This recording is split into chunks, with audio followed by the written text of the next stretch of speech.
that would need to be part of, like, okay, you know, we've got the temporary restraining order is to like make sure there's no further harm happening right now. It definitely is the sort of band-aid situation.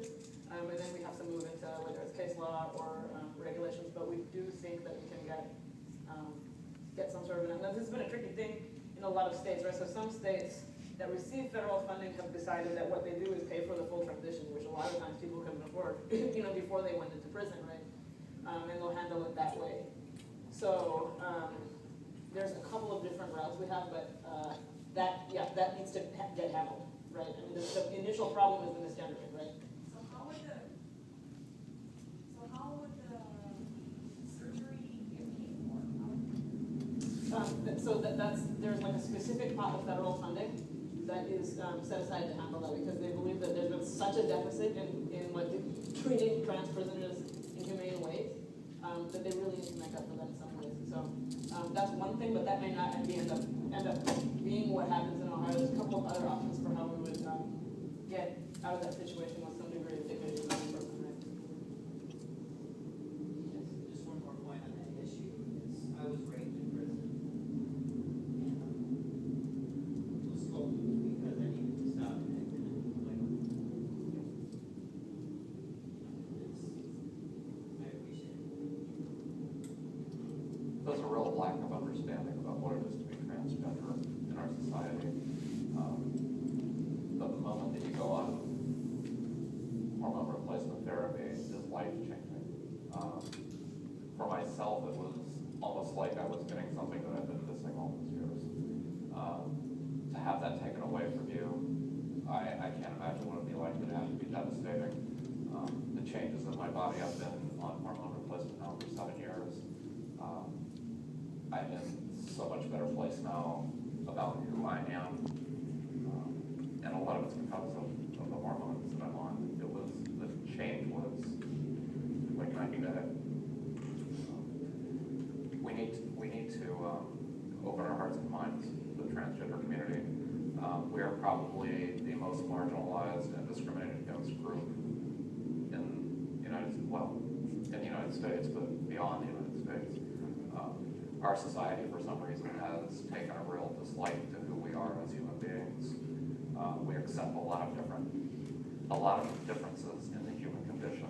You know, we accept that there's geniuses and people that have lesser abilities, or tall, short. You know, all those differences. That this one thing we see as being an apparition, and we really are just another expression of the human condition. It's been around since the beginning of time. There's a lot of cultures that recognize, there have been a lot of cultures throughout history that have recognized transgender people and treated them as just another part of their society. But for some reason, we can't get by that. It's requiring a lot of education. It's requiring us to be out more and talk more. You know, people meet us and then they go, oh, okay, that's what it is. But for some reason, they continue to parade us across television as, you know, objects to be ridiculed. We're laughed at on television and sitcoms. Some point has to stop. We're human beings. Majority of the content of the show revolves around the Marriage Equality Act, but I think I speak for most of the cast members. We discovered so much more in those transcripts about just in general good quality across the board. It's good to be able to talk about the transgender stuff. So I keep feeling like we really should be talking about marriage here. That's really what Prop 8 was about, and that's about giving loving couples the same opportunity that everybody else has. There are 1,138 legal benefits you get from being married.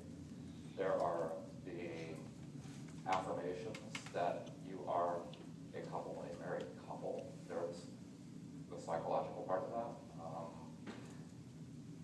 In traveling around the state, I've met people, Bill and Tom, I think were their names in Youngstown. They've been together 50 years. They're not allowed to have the same rights, privileges, or responsibilities as any other couple, and I just think that is so wrong. Talking to a couple of gentlemen before the play tonight, they're legally married in another state. There's a part of our Constitution called the full faith and credit provisions, where we're supposed to reciprocate among the states, recognizing each other's laws. We have 13 states now where marriage equality is legal, and yet, why aren't they using the full faith and credit clause? The state of Ohio refuses to recognize marriage from New York. There's a lot of issues we need to talk about on marriage. Yes, ma'am. Today, I'm a gay activist, and what got me going on this road was something very similar to marriage. Back in '04, my partner at the time, we'd been together for 6 years, was in a really bad car accident, resulting in traumatic brain injury, multiple fractures of his skull, on and on and on. He was in a coma and on a ventilator, and we'd lived together for 6 years. His parents were hostile. I'm a nurse. I had years of experience in critical care, ICU. I had no rights. In the eyes of our state, at that time, and still today, we are legal strangers. Even after having lived together for 6 years, I was unable to make any decisions for him based on my knowledge and my love for him. I spent more time on the sidewalk, sitting on the curb outside the hospital, than I did at his bedside. His parents wanted me banned from the hospital room permanently. I'm happy to report that today we are still together, and he recovered, and he is 100%. He says he hovers around 75 because he never was 100%. But he's awesome. But what we had together, you know, a life together, bill paying. We had a house, we had investments, we have children, schnauzers, together. And all that that's all private, you see. In the public domain, in a hospital where everything, you know, has a spotlight shined on it, what we had was reduced to nothing. Many of you may know that in an ICU setting, you're only allowed 2 hours of visitation a couple times a day, and only 2 people at once. The accident happened while he was on a road trip, and long story short, he was life-flighted to Akron General. We live in Columbus. So his parents live in Barnesville, we live in Columbus, we all converged at the hospital, and we were frantic. We didn't know if he was going to make it. Both of his lungs had collapsed, and I said he was unconscious and on a ventilator. That lasted for weeks, and for most of the span of his hospitalization, I didn't know if I would get him back, if he would be the equivalent of a kindergartner when I got him back, if he would be half of what he once was, but I knew I loved him. And I was bound and determined to take him home no matter what. His parents were dead set against it. They fought him being transferred to Dodd Hall. Dodd Hall at OSU, which is nationally recognized. They wanted to take him back to the little podunk nursing home where I used to go visit his grandfather. If that had happened, he would still be drooling on himself, I'm sure. So we won out through the social workers, and he went to Dodd Hall. All that being said, to highlight the fact that I had no decision-making power, that sparked something within me. Long ago, I never dreamed of getting married because, you know, growing up gay, that's off the table. Don't even think about it, you know, unless you marry your best girlfriend one day and you have this fake thing, you know, please. I wasn't interested in any of that. So that got me going, and that's why today I do what I do. I'm with Get Equal because they fully believe in full equality for the whole spectrum of us, all us citizens, LGBTQIA, the list goes on and on. There's no reason why we should not be treated equally, and we go a step further. We take a bold stand to hold those accountable who stand in the way of our progress. You may remember stories of service people chaining themselves to the White House fence a couple years ago for Don't Ask, Don't Tell. That was us. That's Get Equal. We don't always do arrestable actions, but we're always looking to do something. And we are open to you all. anyone. GetEqual.org, go there, they can funnel you through to me or approach me tonight. We would be glad to have anybody who feels like they have it in them to take a bold stand.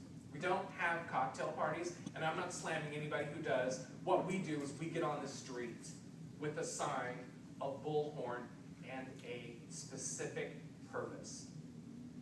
My involvement with Freedom to Marry Ohio, I just explained to you. I think that the new Why Marriage Matters Ohio initiative that's going on, a coalition group, is fantastic. The more people we get out there educating people about why marriage matters and why it is so important, and telling stories like I just did and engaging people, that's going to get us there.